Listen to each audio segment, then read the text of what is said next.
Hello everyone, welcome back to my channel. This side Siddhi and आज के video में हम आपके साथ डिस्कस करने वाले हैं MHI 01 के फर्स्ट ब्लॉक का यूनिट 4। तो जैसे कि आप सभी जानते हैं कि हमारे MHI 01 की यहाँ पर सीरीज़ चल रही है, जिसमें मैंने आप सभी को यूनिट 1, 2 और 3 अच्छे तरीके से कंप्लीट करा दिया है। आज की क्लास में हम द न्यूलिथिक रेवोल्यूशन यानी कि नवपाषाण क्रांति के बारे में डिस्कस करने वाले हैं। तो जितने भी स्टूडेंट्स ने अभी हमारी वो प्रीवियस वीडियोस नहीं देखी है, आप उसको जाकर चेकआउट कीजिएगा, वरना मैं एक पूरे इस ब्लॉग की एक सिंगल वीडियो आपको देखने को मिल जाएगी आपके एग्ज़ाम से पहले एक मैराथन सीरीज में, जिसमें एक ही वीडियो में आपको ये चारों चैप्टर देखने को मिल जाएंगे। तो ये इम्पॉर्टेंट है। मैं पहले भी कई वीडियोज़ में आपको बता चुकी हूँ, लेकिन मैं दोबारा से रिपीट कर देती हूँ ताकि जितने भी स्टूडेंट आज पहली बार मेरे चैनल पर आए हैं, फर्स्ट टाइम मेरी वीडियो देख रहे हैं, तो याद होगा मैंने पहले भी आपको बताया था कि आपके फर्स्ट ब्लॉक से आपके टोटल 2 क्वेश्चंस आपके एग्जाम में पूछे जाएंगे, जो कि आपके 30 मार्क्स होगा। ठीक है, एक क्वेश्चन होगा आपका 20 मार्क्स से और एक होगा आपका 10 मार्क्स का, वो भी 100% आता ही आता है। तो यहाँ पर फर्स्ट ब्लॉक में आपके 4 यूनिट्स हैं, टोटल 5 है, लेकिन 4 से सबसे ज़्यादातर आते हैं। तो आज हमने 3 यूनिट मैंने अच्छे तरीके से डिस्कस करा दी है। आज हम आपसे यूनिट 4 की बात करेंगे। यहाँ पर मैंने पहले ही बताया, बेशक ये PDF आपको इंग्लिश में दिख रही है, लेकिन मैं हिंदी में भी बहुत अच्छे से एक्सप्लेन करने वाली हूँ, ताकि यहाँ पे जितने भी हिंदी वाले स्टूडेंट हैं उनको को भी कोई भी प्रॉब्लम ना आए। हर एक वर्ड का मैं आपको यहाँ पे हिंदी में मतलब बताऊँगी, और हिंदी में तो मैं सारा कुछ आपको समझा ही रही हूँ। तो चलिए ज़्यादा टाइम ना लेते हुए अपनी आज की क्लास को स्टार्ट करते हैं। और हमारे साथ इस सीरीज़ में जुड़ने के लिए चैनल को सब्सक्राइब कर लो, बेल आइकन प्रेस कर लो। रात के 9:30 बजे आपको हमारे चैनल पे वीडियोस देखने को मिलेगी। तो जितने भी जून और दिसंबर एग्जाम की प्रिपरेशन कर रहे हो, आपके लिए ये वीडियो बहुत हेल्पफुल होने वाली है। वीडियो के एंड तक बने रहना, बिना वीडियो को स्किप करें। आपको सारी चीज़ें समझनी है, क्योंकि आप लोग वीडियो को स्किप करते हैं तो आपको फिर डाउट रह ही जाता है। तो पूरी कोशिश करो कि वीडियो को स्किप मत करो।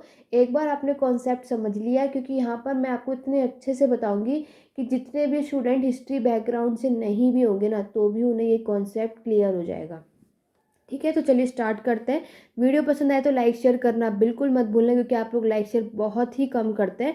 तो आप मुझे सपोर्ट कर सकते हैं, और मेरी चीज़ें पसंद आ रही, बस आपको क्या करना है, सिर्फ लाइक करना है।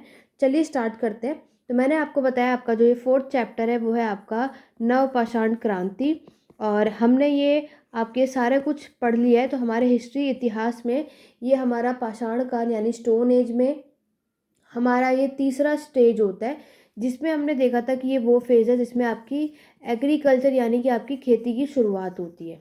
ठीक है, तो इंट्रोडक्शन आपका कॉमन है, क्योंकि हमने ऑलरेडी सब में देखा है कि आप कोई भी क्वेश्चन का आंसर करोगे तो आपको प्रस्तावना देना ही पड़ेगा। यहाँ पर आपके न्यूलिथिक रेवोल्यूशन से रिलेटेड सब कुछ बताया हुआ है। Changes in the dietary pattern यानी कि उनके खान पान के तौर तरीके में क्या बदलाव आया, वो सारा कुछ यहाँ बताया है। उसके सेटलमेंट पैटर्न यानी उनके बसने के तौर तरीके कैसे थे, वो आज मैं आपको बताने वाली हूँ। नेक्स्ट है आपके टूल्स यानी कि औजार, वेरी इंपॉर्टेंट, ज़्यादातर यहीं से क्वेश्चन आता है। पोएट्री मेकिंग एंड वीविंग, उस समय मिट्टी के बर्तन बनाना और बुनाई का काम भी किया जाता था। नेक्स्ट पॉइंट है exchange and use of metal, यानी विनिमय और धातु का उपयोग करना। फिर इनका सोशल स्ट्रक्चर यानी सामाजिक संरचना कैसी थी, और ब्रीफ सिस्टम, सब कुछ मान्यताएं किस में ये मानते थे, कौन सा धर्म फॉलो करते थे, वो सारा कुछ कौन किस किस में मानते थे, वो सारा कुछ आप इस वाले पॉइंट में देखोगे। ओवर और आपकी समरी यानी कि सारांश बताया हुआ है। तो ये सब मैं आपको इन शॉर्ट में बहुत अच्छे तरीके से बताने वाली हूँ, तो इसको अच्छे से समझना, कुछ बहुत ही सिंपल है, और जिसने ये पढ़ रखा है उनको वो और भी अच्छे तरीके से आपको समझ आ ही गया होगा। वरना मैंने ये न्यूलिथिक रेवोल्यूशन आपको ऑलरेडी ये टॉपिक मैंने पढ़ा दिया है, क्योंकि आपके बहुत से एग्ज़ाम के लिए बहुत कॉमन सा टॉपिक है। तो अगर आपको और भी वीडियोस देखनी तो आप एंशियंट हिस्ट्री की मेरी प्लेलिस्ट चेकआउट करो, वहाँ पर मैंने आपको स्टोन एज बहुत अच्छे तरीके से कराया हुआ है। बट यहाँ पर जितने भी स्टूडेंट इग्नू के हैं और कोई आप इग्नू के सोर्स से पढ़ रहे हो, तो उसके लिए मैं आपको ये चैप्टर से करा रही हूँ। ठीक है, तो ये वीडियो चाहे आप BA के स्टूडेंट हो, MA के स्टूडेंट हो, किसी के भी हो, आपको ये बहुत ही काम आने वाला है। स्टार्ट करते हैं। और याद होगा आप सभी को कि पहले तो आपको यही पता होना चाहिए कि आपका न्यूलिथिक नवपाषाण क्रांति का समय यानी उनका टाइम पीरियड क्या माना जाता है। ठीक है, तो उसका टाइम पीरियड होता है आपका 10,000 से लेकर के 8,000 ईसा पूर्व का, आपके नवपाषाण काल का। और आपको पता ही है कि आप इसको न्यू स्टोन एज के नाम से भी जानते हो, यानी नवपाषाण काल के नाम से भी जानते हैं। हिंदी में वही आपका कॉमन है, इसलिए यहाँ पे कुछ नया आपको देखने को मिलेगा नहीं। फिर मैंने आपको कल ही पढ़ाया था कि कल हमने देखा था कि आपके न्यूलिथिक रेवोल्यूशन यानी कि आपके नवपाषाण क्रांति का जो ये टर्म है, जो ये शब्द है, ये किसने दिया था? तो याद रखना, जो मैंने आपको कल ही कराया था वो थे आपके गॉर्डन चाइल्ड ने। ठीक है, आपके वी गॉर्डन चाइल्ड हैं जिन्होंने ये नाम दिया था न्यूलिथिक रेवोल्यूशन का। ठीक है, जिन्होंने कल मैंने जो आपको कल यूनिट 3 कराया था उसके अंदर इन्होंने एक ओसिस का सिद्धांत यानी ओसिस की थ्योरी इन्होंने दी थी उसके बारे में, और इन्होंने ये न्यूलिथिक रेवोल्यूशन दिया था। इन्होंने ही कहा था कि वो फेज सबसे लोगों ने एग्रीकल्चर की शुरुआत की थी, वो यही फेज था जिसको हम न्यूलिथिक फेज में पढ़ते हैं। अब हम देखेंगे, क्योंकि इंट्रोडक्शन आपको भी पता है कि आप इसमें क्या क्या चीज़ें कर सकते हो या आपको क्या क्या चीज़ें लिखनी होती है, वो सारा कुछ आपको इसके अंदर बताना है। ठीक है, कुछ नया नहीं है, सब पुराना है, बट बहुत ध्यान से आपको ये करना है।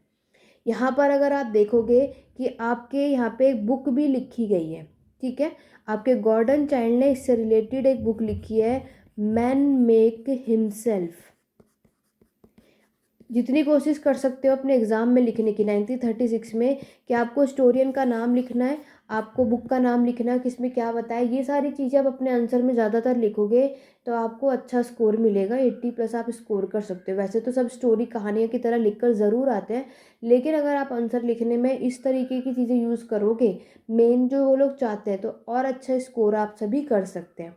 तो गॉर्डन चाइल्ड ने आपकी नवपाषाण क्रांति का टर्म दिया और उन्होंने एक किताब लिखी थी, मैन मेक हिमसेल्फ, और हिंदी में भी इसका यही नाम है। तो जहाँ पर इन्होंने नवपाषाण क्रांति का ये शब्द यूज़ किया था, इसका इस्तेमाल किया था। फिर आपको याद है कि अभी हम शुरुआत से पढ़ते हुए आ रहे हैं कि आपके पेलियोथिक यानी पुरापाषाण काल के अंदर ये हमारा पहला स्टेज है, जहाँ पर इसको हम ओल्ड स्टोन एज भी कहते हैं। ठीक है, ये आपका ओल्ड स्टोन एज है यानी पुरापाषाण काल का समय है। उसके बाद हमने देखा था कि आपके मीसोलिथिक यानी कि आपके मध्यपाषाण काल, जिसको हम मिडल स्टोन यानी मध्य, हिंदी में सेम ही रहता है, मध्यपाषाण काल के नाम से आप जानते हो। और फिर अब ट्रांजिशन हुआ है कि अब हम किसकी तरफ बढ़ गए हैं, आपके न्यूलिथिक यानी कि आपके नवपाषाण काल यानी कि आपके न्यू स्टोन एज की तरफ। तो इंट्रोडक्शन में आपको क्या बताना है कि पहले के लोग आपके हंटिंग और गैदरिंग करते थे, जो मैंने आपको बताया था कि इस समय के लोग शिकारी और संग्रहण का काम करते थे। जैसे जैसे टाइम आगे बढ़ता गया, ठीक है, उसके हिसाब से लोग डेवलप हुए। मीसोलिथिक पीरियड में हमने देखा था अब इन लोगों ने जानवर को पालतू बनाना शुरू किया था, डोमेस्टिकेशन स्टार्ट किया और साथ में फिशिंग भी स्टार्ट की थी, और इस समय के लोग खानाबदोशी लोग थे। फिर हमने थर्ड चैप्टर में आपके देख लिया कि एग्रीकल्चर की शुरुआत होने का आखिरकार कारण क्या रहा, तो जिसके वजह से यहाँ पे खेती की शुरुआत हुई थी। और न्यूलिथिक वो फेज है कि अब यहाँ पर खेती की शुरुआत हो चुकी है, क्योंकि इतनी पॉपुलेशन जनसंख्या होने की वजह से लोगों को एग्रीकल्चर की शुरुआत करनी ही पड़ी थी। दूसरा, आपका ऐसा क्लाइमेट अब आपको मिल गया, क्योंकि जिस तरीके का हमें टेम्परेचर या रेनफॉल चाहिए था अपने एग्रीकल्चर के लिए, खेती करने के लिए, वो सब कुछ अब हमें देखने को मिलता है। और साथ ही साथ अब आपके जो खानाबदोशी नोमैडिक पीपल हैं, उन्हें भी आपके अब अच्छी खासी प्लांट और एनिमल की नॉलेज हो चुकी है, तो इसी वजह से यहाँ पर आपकी खेती की शुरुआत हो जाती है। तो ये सारा कुछ आप लिखोगे। फिर मैंने आपको और क्या चीज़ बताई थी, फिर मैंने आपको बताया था कि आपके पेलियोथिक यानी पुरापाषाण काल में और आपके मध्यपाषाण काल, ये वो टाइम पीरियड है जब से हमें देखने को मिलता है कि इस समय के लोग, मैंने आपको बताया था, टेम्पररी यानी अस्थायी रहते हैं, सेमी परमानेंट भी आप इसको लिख सकते हो। इस समय के लोग गुफाओं में रहते थे, केव्स में रहते थे, ओपन एयर खुली हवाओं में रहते थे, रॉक शेल्टर में रहते थे। लेकिन जब आप आ जाओगे न्यूलिथिक फेज में, देखो, क्योंकि मैं आपको सेटलमेंट पैटर्न यानी कि आपके बसने के तौर तरीके सब कुछ बता रही हूँ, बस आपको मेरी चीज़ें ध्यान से सुननी है, इसी में मैं आपका पूरा चैप्टर कंप्लीट कर दूँगी। ठीक है, तो देखो अब यहाँ पर क्या होता है कि अब लोग जो है, क्योंकि आप एग्रीकल्चर का काम करने जा रहे हो, तो उसके लिए अब लोगों को यहाँ पर आपको क्या देखने को मिलेगा कि ये अब परमानेंट सेटल होने वाले, स्थायी, जिसे आप क्या कहोगे, स्थायी बंदोबस्त। ठीक है, स्थायी यानी अब परमानेंट ये लोग सेटल होने वाले हैं, क्योंकि अब जो आपको काम करने जा रहे हो है खेती का, तो खेती करने के लिए आपको एक जगह रहना ही पड़ेगा, आप लोग घूम नहीं सकते हो। दूसरी चीज़ यहाँ पर ये भी थी कि जो ये आपके हंटिंग गैदरिंग वाले जो लोग थे ना, यही कुछ लोग आपके एग्रीकल्चर का काम करने लग गए थे। ठीक है। कुछ ये जो नोमैडिक खानाबदोशी लोग थे, यही लोग आपके कुछ खेती करने लगे, कुछ नोमैडिक ही रहे, वही अपना काम करते रहे, कुछ अलग नहीं है। यही लोग कुछ कन्वर्ट हो गए थे, कुछ खेती करने लगे, एक जगह सेटल हो गए, और कुछ लोग वही खानाबदोशी लोग बने रहे, अपने जानवर के खाने ढूंढने के लिए मौसम के हिसाब से एक जगह से दूसरी जगह ये लोग घूमते थे। ये सारा कुछ आपको लिखना है, ठीक है। तो सेटलमेंट पैटर्न तो समझ गए। तो अब जब आप घर बनाओगे तो घर बनने लगे, तो यानी कि आप देखोगे अब झोपड़ियाँ बनेगी, हट बनाने लगे। इस समय के जो घर होते थे वो आपके मड ब्रिक्स के होते थे, चिकनी मिट्टी यानी मिट्टियों के घर होते थे। ये आप देखोगे रेक्टेंगुलर शेप के हमें घर देखने को मिलते हैं, आयतकार के, उसमें हमें यहाँ पर शेप देखने को मिलते हैं। अब आप परमानेंट सेटल हो गए, अब आपने एक घर बना लिया, और अब ज़्यादातर आप देखोगे कि इन सब ने क्या किया था, आपकी जो जंगल की जो लैंड है, फॉरेस्ट लैंड को फार्मिंग लैंड में, एग्रीकल्चर लैंड में इन लोगों ने कन्वर्ट कर दिया। क्योंकि अब आपको करनी है खेती, तो उसके लिए आपको क्या करना पड़ेगा, उस जंगल को साफ करके आपको अपनी खेती के योग्य उस भूमि को बनाना पड़ेगा। ये सारे काम अब आपने यहाँ देखने लगे, ठीक है। चलिए, अब change in the dietary pattern, यानी कि आपके खाने पाने के तौर तरीके में क्या बदलाव आया। जैसे कि मैंने आपको स्टार्टिंग से बताया था कि स्टार्टिंग पैलियोथिक पुरापाषाण काल के लोग रॉ फूड खाते थे, कच्चा खाना खाते थे, क्योंकि उस समय उन्हें आग का आविष्कार नहीं हुआ था। आपके फायर का इन्वेंशन हुआ था आपके अपर पैलियोथिक पीरियड में, लेकिन मैंने आपको बताया था सिर्फ डिस्कवरी हुई थी, लेकिन उन्होंने फायर का यूज़ करना अभी भी नहीं आता था। तो इन लोगों को फायर का यूज़ करना आया था आपके न्यूलॉथिक रेवोल्यूशन में, यानी नवपाषाण काल का जब आपका टाइम पीरियड है ना, तभी इन्हें आपके फायर का यूज़ करना आया। तब इन्होंने, अब आप देखोगे फायर का यूज़ खाने लगे, यानी कि अब ये रॉ फूड से कुकड फूड खाने लगे थे, ठीक है। अब ये खाना पका कर खाते हैं, चाहे वो मीट हो, चाहे वो कुछ भी वेजिटेबल्स फ्रूट कुछ भी हो, सब कुछ अब ये लोग पका कर खाते थे। ये फ़र्क आएगा। तो अब आपको यहाँ पर ये देखना है कि आप पैलियोथिक से न्यूलॉथिक तक पहुँचे तो क्या बदलाव आपको देखने को मिलते हैं, ठीक है। तो अब आपने देखा रॉ फूड से कुक्ड फूड की तरफ आप चले आए हो, तो ये आपको याद रखना है, जो आपको यहाँ लिखना है। दूसरी चीज़, अभी तक हम सिर्फ आपके फ्रूट्स वेजिटेबल्स मीट यही सब खाते थे, लेकिन अब क्या बदलाव आएगा, अब हमें फसलें उगाई जा रही हैं, जिसमें से हमने देखा था वीट और बार्ले यानी कि गेहूं और जौ सबसे पहले उगाए गए। उसके बाद आपके राइस हुआ, पल्सेस हुए, सब कुछ आगे। यानी कि अब जो लोग हैं वो आपके सारे अनाज खाने लगे थे। ये सारा कुछ आपको यहाँ देखने को मिलेगा, ठीक है। पैलियोथिक में तो हमें सिर्फ देखने को मिलता है ये मीट खाते हैं ना, फिर मीसोलॉथिक में डिफरेंट डिफरेंट फूड, फिशिंग भी खा रहे हैं, सब कुछ खा रहे हैं, फिश मछली सब कुछ खा रहे हैं। लेकिन नियोलॉथिक में क्या है, आपके डिफरेंट डिफरेंट सीरियल्स अब हमें देखने को मिलते हैं कि ये लोग खाते हैं।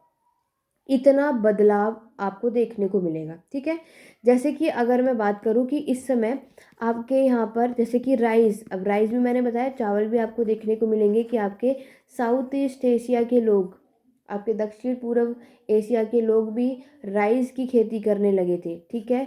आपके भुट्टे यानी कि मेज़ जो होता है, अमेरिका के लोगों ने इसकी खेती करनी शुरू कर दी थी।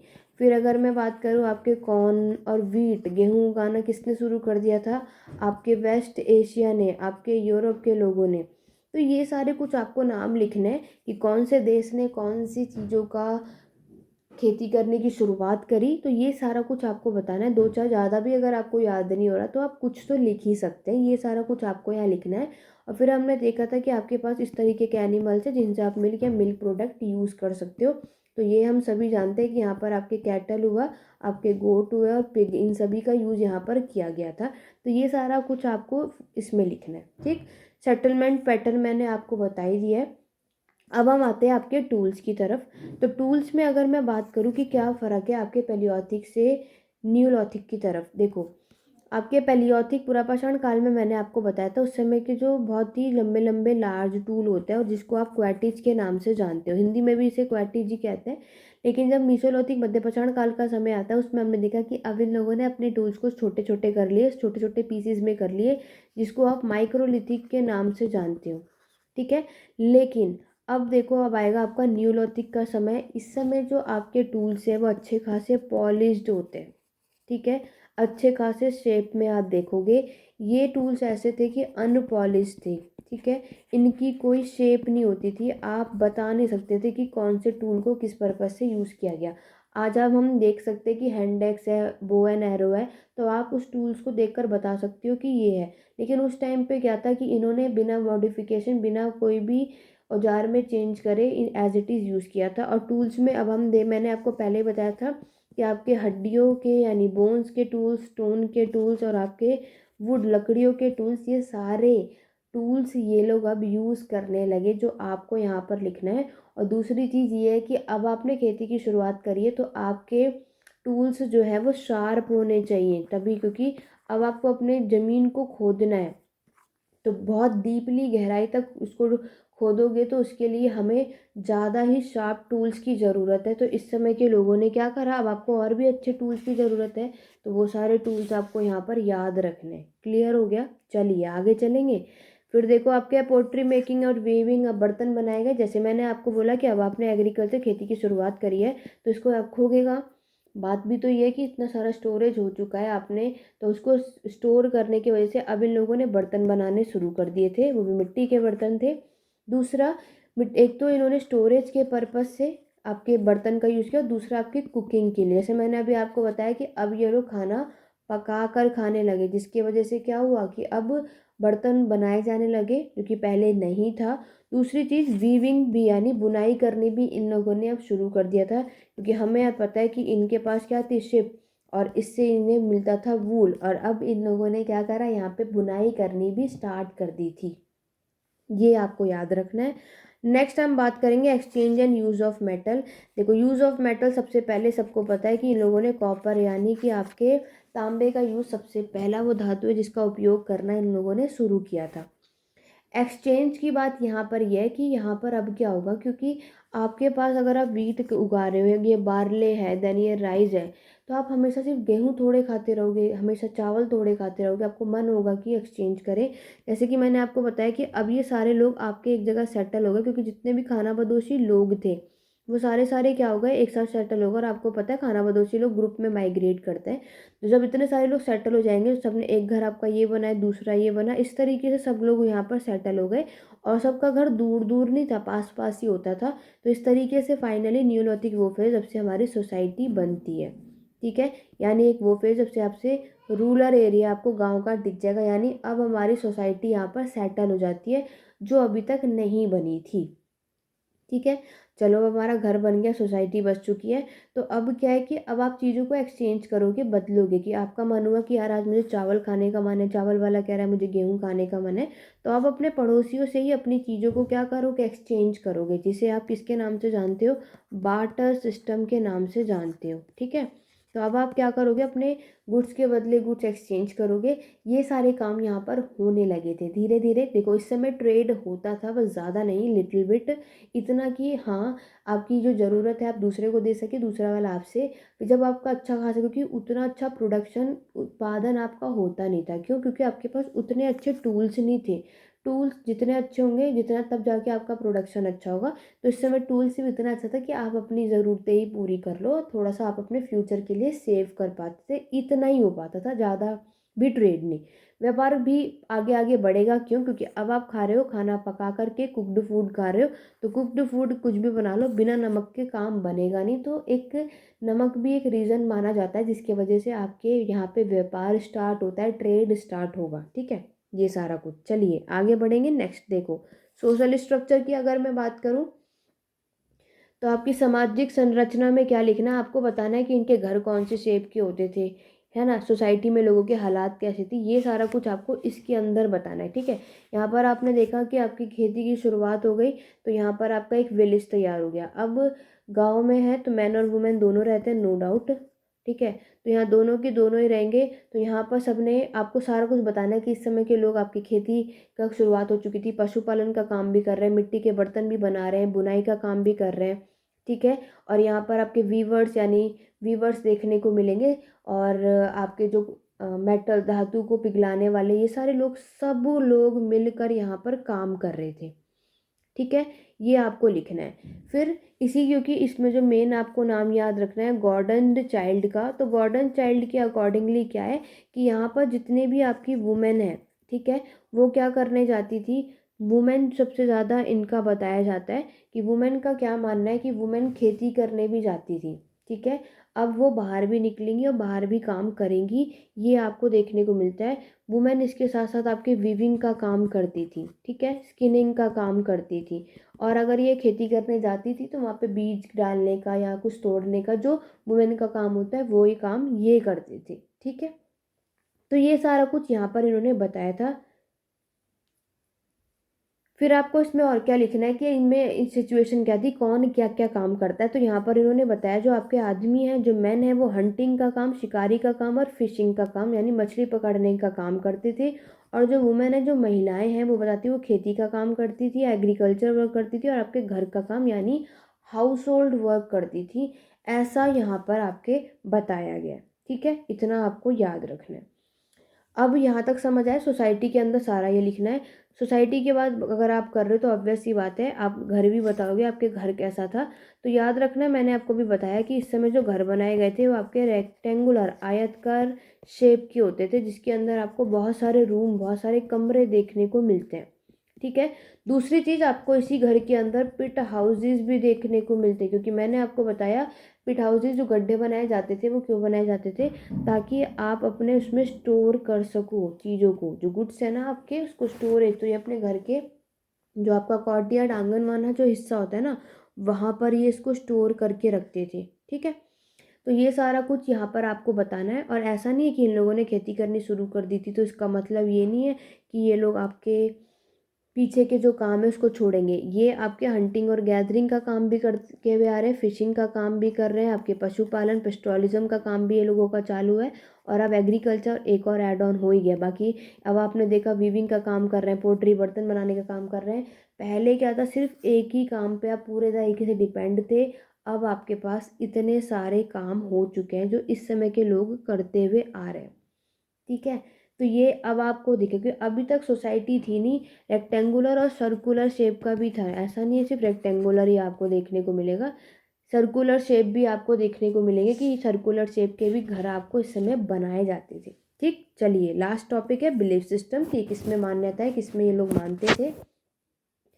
तो आपके जो मेल और फीमेल है, देखो पहली बात तो सबको पता है कि आपके जो इस समय के लोग हैं वो आपकी जो नेचर की वर्शिप करते थे, ये सभी को पता है, ठीक है। इसमें तो प्रकृति की पूजा स्टार्टिंग से होती हुई आ रही है। यहाँ पर जो आपके फीमेल हैं उनको ये किसके, आपके जो स्काई हुआ, ठीक है, आपके सन हुए, रेन, इनको मेल से प्रतीक माना जाता था। और जो आपकी अर्थ है और जो मून है, इनको फीमेल का प्रतीक माना जाता था। ये सारा कुछ है। तो आपको, और साथ ही साथ ये लोग सेक्रीफाइसेस में यानी बलिदान में भी बिलीव करते थे कि बलिदान, आपको पता है ये जो जानवरों को ये पालतू बनाते हैं ना, तो ये इस वजह से भी करते थे कि यहाँ पर एनिमल सेक्रीफाइसेस होगा, इसमें भी फिर इन्हें ये काम आता है। तो एनिमल सेक्रीफाइसेस भी आपको यहाँ पर देखने को मिलता ही मिलता है। और आपके ऐसे यहाँ पर लोगों का मानना भी था कि ये लोग क्या करते थे, सेक्रीफाइस, बलिदान चढ़ाते थे तो ये लोगों का सर काट कर क्या करते थे, उनको दफन किया जाता था। और कभी कभी ये अपने घर के नीचे ही, अपने अंदर ही वहाँ पे ज़मीन पे दफन कर देते थे। ये सारा कुछ यहाँ पर मतलब आपको कब्र यहाँ पर देखने को मिलता ही मिलता है। तो ये था आपका न्यूरोथिक रेवोल्यूशन का चैप्टर, जो आपको क्लियरली तरीके से समझ में आ चुका है। यानी कि अब आपकी फाइनली सोसाइटी बन जाती है, लोग परमानेंट सेटल हो जाते हैं, जैसे आज के टाइम पर हम सभी सेटल हैं। और अब सबने अनाज उगाना शुरू कर दिया है, अब आपका व्यापार होगा, ठीक है।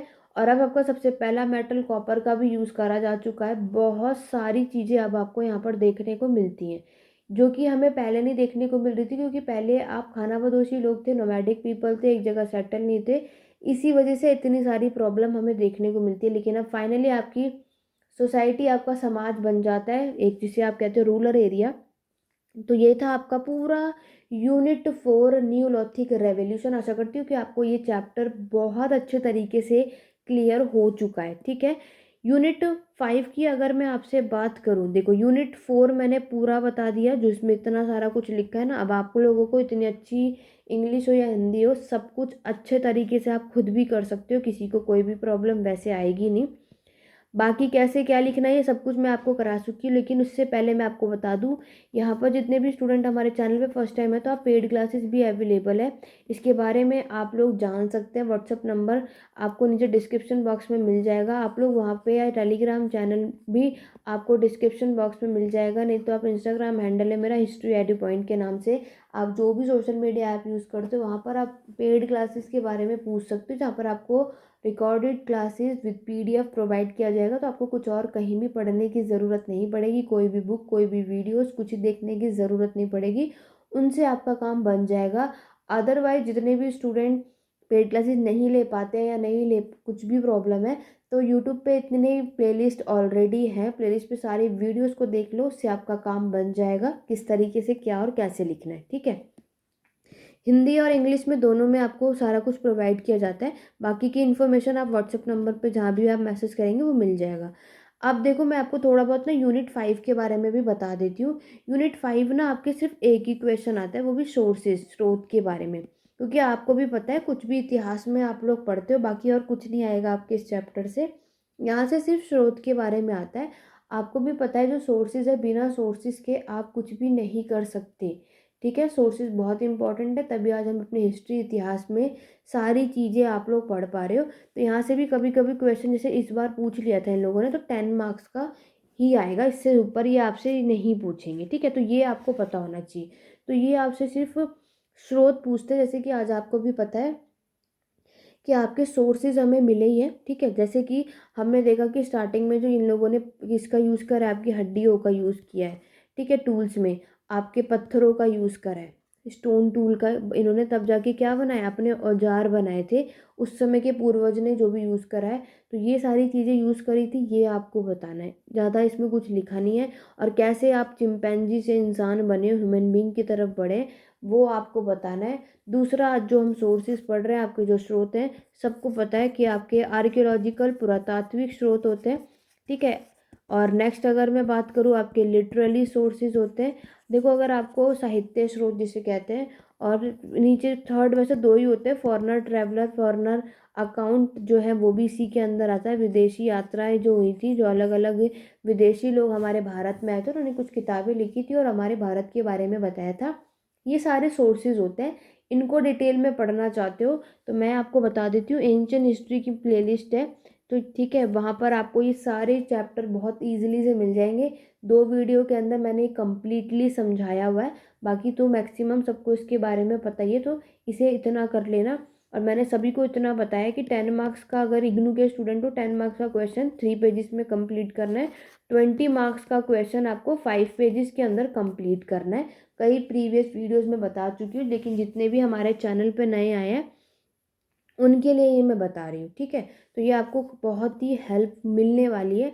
फर्स्ट ब्लॉक मैंने करा दिया, 3 क्वेश्चन 100%, 2 क्वेश्चन सॉरी आपको यहाँ से देखने को मिलेंगे, 30 मार्क्स आपके हाथ में 100 में से। ठीक है, और आज की वीडियो कैसी लगी कमेंट करके ज़रूर बताना। आशा करती हूँ आपको ये पूरा फर्स्ट ब्लॉक का कॉन्सेप्ट अच्छे तरीके से समझ आ गया है। आगे अगर मैं बात करूँ, ये पूरा 5 चैप्टर आपके सामने है। देखो, फर्स्ट ब्लॉक मैंने आपको करा दिया, फिर मैं अगर आगे चलूँगी और अगर मैं सेकंड ब्लॉक की मैं बात कर दूँ तो मैं आपको यहीं पर बता देती हूँ। सेकंड ब्लॉक जो है वो आपका ब्रोंज एज सिविलाइजेशन के ऊपर है। ठीक है, तो ब्रोंज एज सिविलाइजेशन की अगर मैं बात करूँ, मैं यहाँ पर आपको लिख देती हूँ, ब्रोंज एज यानी आपकी कांस्य की सभ्यता। तो ब्रोंज एज सिविलाइजेशन पे मैं ऑलरेडी वीडियो बना चुकी हूँ। तो सेकंड ब्लॉक अगर आपने अच्छे खासे तरीके से पढ़ लिया, अच्छे खासे तरीके से कर लिया, यहाँ से सिर्फ एक ही क्वेश्चन पूछा जाता है, वो है 20 मार्क्स का। ठीक है, तो 50 नंबर आपके यहीं से हो जाएंगे अगर आप लोगों ने इन 2 ब्लॉक को अच्छे से कर लिया। इस पर आपको वीडियो मिल जाएगी, MHI01 की प्लेलिस्ट को चेकआउट करना, नहीं तो वर्ल्ड हिस्ट्री की प्लेलिस्ट को चेकआउट करोगे, वहाँ पे भी मिल जाएगा। ब्रोंज एज के अंदर आपको पता है, आपको मेसोपोटामिया की सभ्यता, आपकी हड़प्पा की सभ्यता, आपकी इजिप्ट यानी मिस्र की सभ्यता और आपकी चाइना की सभ्यता के बारे में आपको पढ़ना और करना, सब कुछ बताना होता है। इन सब के बारे में मैं ऑलरेडी वीडियो बना चुकी हूँ, तो आप लोग जा कर के MHI01 की प्लेलिस्ट को चेकआउट करो, सारे कॉन्सेप्ट वहीं पे क्लियर हो जाएंगे।